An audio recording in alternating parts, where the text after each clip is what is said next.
सारे फैक्टर्स उनके साथ हैं, इसीलिए बड़ी जीत हासिल सपा करेगी, ये कॉन्फिडेंस से समाजवादी पार्टी कह रही है। देखिए, ये लोग कहते क्या है, करते कुछ है। इनके भाई धर्मेंद्र थे, यानी कि ये कह रहे हैं कि हम धर्मेंद्र को हराए, बोले खुद कह रहे हैं कि हम धर्मेंद्र को अखिलेश हराए। अखिलेश यादव किसी चुनाव में नहीं जाते, ट्वीट करते हैं, जनता के साथ चीट करते हैं। वो हमारा इंटरनल मतलब है, हमारा इंटरनल मसला है, हम कहाँ जा रहे हैं कहाँ नहीं जा रहे, आपको क्या दिक्कत है? मुद्दा यह है चुनाव जीतना, चुनाव कैसे जीतना है, जनता के दिल में कैसे पहुंचना है। सबका विकास किया है। ये लोग एमओआई कर रहे थे, हम कह रहे थे हम एमओआई नहीं, A to Z हमारा है, हमें जान से प्यारा है। आज दिखाई दे रहा है इनका कोई गढ़ नहीं है। ये सिबट के मैनपुरी पे आ गए हैं, और मैनपुरी पर भी निश्चित तौर पे डिम्पल के लिए सिंपल चुनाव नहीं है। ये आप किस बेसिस पे कह रहे हैं अशोक पांडे जी?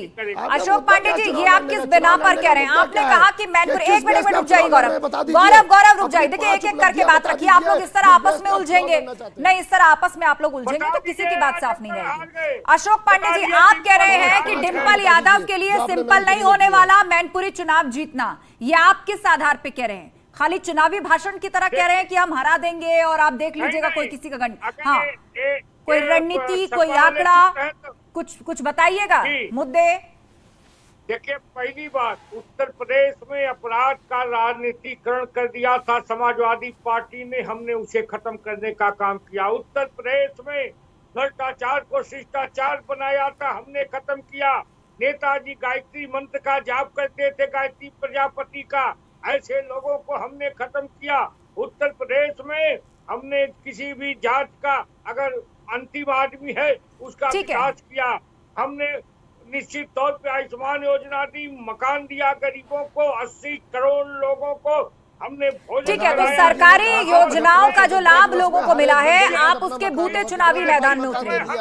रघुराज सिंह शाक्य आपके कैंडिडेट है, ठीक है, शाक्य वोटर्स पर आपकी नजर है, और साथ ही सरकारी योजनाएं और रणनीति। ठीक है, बात आ गई आपकी अशोक जी, बात आ गई, अब आप शांत हो जाइए। गौरव चाचड़ा जी, अब आप अपनी बात को रखिए।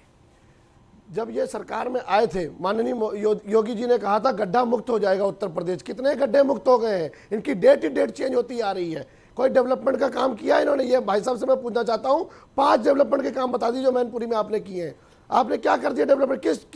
किस बेस पे आप काम? गौरव जी, ये सारे मुद्दे उठाने के लिए आपके शीर्ष चेहरे रामपुर और आजमगढ़ क्यों नहीं गए? देखिए, भाजपा यही कह रही है कि वहां जानबूझ करके हराया। रामपुर में माननीय आजम खान साहब भी अपने आप में एक बड़ा चेहरा है। माननीय आजम खान साहब भी अपने, लेकिन उनके चेहरे पर तो आप रामपुर का उपचुनाव हार गए। आप देख लीजिएगा, रामपुर का लोकसभा उपचुनाव आप हार गए। अब भाजपा की नजर उस सीट पर भी है, और उसकी कई वजह और कारण भी है जो भाजपा गिना रहे हैं। वो ये है कि समाजवादी पार्टी के कुनबे में बिखराव है रामपुर के अंदर। आजम खान के मीडिया प्रभारी आज उनका साथ छोड़ करके चले गए, जो उनके जेल में रहने पर बड़ी बड़ी बातें करते थे, अखिलेश यादव पर आरोप लगाते थे। आपके सामने होंगे। इनको हमने एक गांव में सिमटा दिया। अब ये गांव की पार्टी है, ये लोहिया की पार्टी नहीं है। डॉक्टर लोहिया कहते थे पूरा समाज हमारा परिवार है। छल और कपट से चुनाव जीतना ही चुनाव जीतना नहीं होता। झूठ फरेब, छल और कपट से चुनाव जीतना नहीं होता। जनता के हित की बात करनी पड़ती है, जनता के लिए काम करना पड़ता है। आज अस्पतालों की हालत देख लीजिए, ना स्ट्रेचर है ना है दवाई, बुरा हाल हो चुका है। रोड बस की बात करें तो देख लीजिए, बस में पूरा खटारा बसें चल रही है। ठीक है, आप दोनों शांत हो जाइए, आप दोनों की बातें आ गई है। चुनावी आरोप प्रत्यारोप आप लोग सरकारी योजनाओं को लेकर एक दूसरे पर लगा रहे हैं। शांत हो जाइए, और भी पैनलिस्ट हमारे बीच में। गौरव चाचड़ा जी शांत हो जाइए। अनीता मिश्रा जी बहुत कॉन्फिडेंट है सपा प्रसपा दोनों मैनपुरी में जीत को लेकर। सवाल बहुत ही सीधा सा मेरा कि चुनाव नतीजे के बाद क्या ईवीएम या सरकारी मशीनरी को कोसेंगे तो नहीं, जो रिजल्ट आएगा एक्सेप्ट करेंगे ना उसको? क्योंकि गौरव चाचड़ा अभी ऐसा ही आरोप लगा रहे थे। देखिए, मैं आपको एक बात बताऊं आस्था, कि ये जो छटपटाहट आपको दिख रही है, एहसास सभी को है कि वहां पर जीत किसकी है और किसका पलड़ा भारी। आप खुद देखिए कि वहां से डिंपल यादव जी चुनाव लड़ रही हैं, जो कि मुलायम सिंह यादव जी की पुत्रवधू हैं, बड़ी पुत्रवधू हैं। उसके बाद पूरा का पूरा परिवार ही नहीं, पूरा मैनपुरी के जो हर घर हर परिवार के लोग जो है वो भी मुलायम सिंह जी को श्रद्धांजलि देना चाहते हैं और डिंपल यादव जी और अखिलेश यादव जी को विरासत संभालने के लिए आगे लाना चाहते हैं। तो वहां पर हर हाल में डिंपल यादव जी ही जीतेंगी। ईवीएम और ये सब चीजें तो वहां चलती है ना जहां पे सरकार की चलती हो, वहां पर किसी भी तरीके से, हर तरीके से अगर आप देखें तो जनता की चलेगी और लोगों ने पहले से ही तय कर लिया है किसको जिताना है।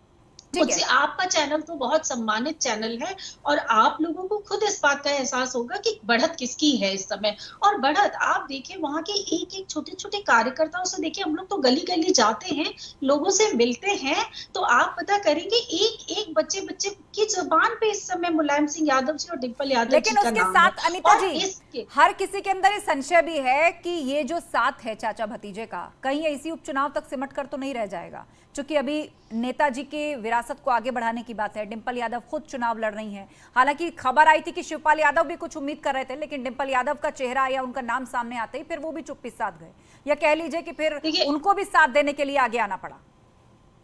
देखिए डिंपल यादव जी परिवार की बड़ी बहू हैं, जब उनका नाम आ जाएगा तो बिल्कुल माननीय शिवपाल सिंह यादव जी उन्हीं का साथ देंगे। और रही बात चुनाव के बाद साथ रहेगा या नहीं रहेगा, तो देखिए बहुत मुश्किल है, आसान नहीं है शिवपाल सिंह यादव जी होना। संयम, सहनशीलता और त्याग की वो प्रतिमूर्ति है, अथाह समंदर है। उनको कोई भी राजनीति में आज तक उन्होंने कभी सौदा नहीं किया है। ये मुलायम सिंह यादव जी के समय की बात बता रही हूँ मैं आपको, जब आज ये बातें उन्होंने मंच से भी कही हैं कि बहुत छोटे से मैं नेताजी के साथ रहा हूँ। जी, आज मंच से भी उन्होंने बातें कही हैं और काफी इमोशनल भी हो गए थे वो, उनकी आंखों से आंसू भी आ गए थे। उन्होंने कहा मैं बहुत छोटे से नेताजी के साथ रहा हूँ, मैंने वो पूरा दौर देखा है। और आज मंच पर यादव परिवार एकजुट होकर नजर भी आया। ठीक है, दशकों बाद वो जसवंत नगर से उनको टिकट मिला था विधायक के चुनाव के लिए, उन्होंने कभी भी इच्छा तक नहीं जाहिर की कि मुझे चुनाव लड़ना है, मुझे कुछ करना है। वो तो हमेशा से ही समाजवादी पार्टी को एस्टैब्लिश करने के लिए संघर्षरत रहे। आप इतिहास देखिए, पूर्व में कितने सालों, दशकों तक वो केवल बेशक उनका राजनीतिक संघर्ष किसी से छिपा नहीं अनीता जी, लेकिन सवाल सबके जहन में यही आता है कि क्या ये गठबंधन चाचा भतीजा का ये जो सुलह या सम्मान है, क्या केवल इसी उपचुनाव के लिए है? क्योंकि आगे निकाय चुनाव भी आएगा, उसमें तो प्रसपा अलग से चुनाव लड़ने की राह पर है। आशा, इसके लिए मेरा जवाब है आपको कि देखिए माननीय शिवपाल सिंह यादव जी ने अपनी तरफ से नेक पहल कर दी है। अब ये समाजवादी पार्टी के शीर्ष नेताओं को और समाजवादी पार्टी के लोगों के ऊपर है, गेंद उनके पाले में है कि वो आगे इस संबंध को कैसे और किस रूप से चलाना चाहेंगे। शिवपाल सिंह यादव जी के पास जब आई है ये बात, तो उन्होंने फिर से वही त्याग दिखाया है, परिवार को एकजुट करने की कोशिश की है। माननीय मुलायम सिंह यादव जी के नाम पर, श्रद्धांजलि के नाम पर, उनकी विरासत को सहेजने के नाम पर, फिलहाल शिवपाल यादव ने नेताजी मुलायम सिंह यादव के नाम पर भतीजे के दिए गए सम्मान को या अवसर को आप कह लीजिए स्वीकार किया है, और वो खुलकर के एक्टिवली चुनाव प्रचार में अब दिख रहे हैं। डिंपल यादव के लिए वोट मांग रहे हैं और कार्यकर्ताओं से भी प्रसपा के यही कह रहे हैं कि डिंपल को जिताना है, वो हमारे परिवार की बहू है।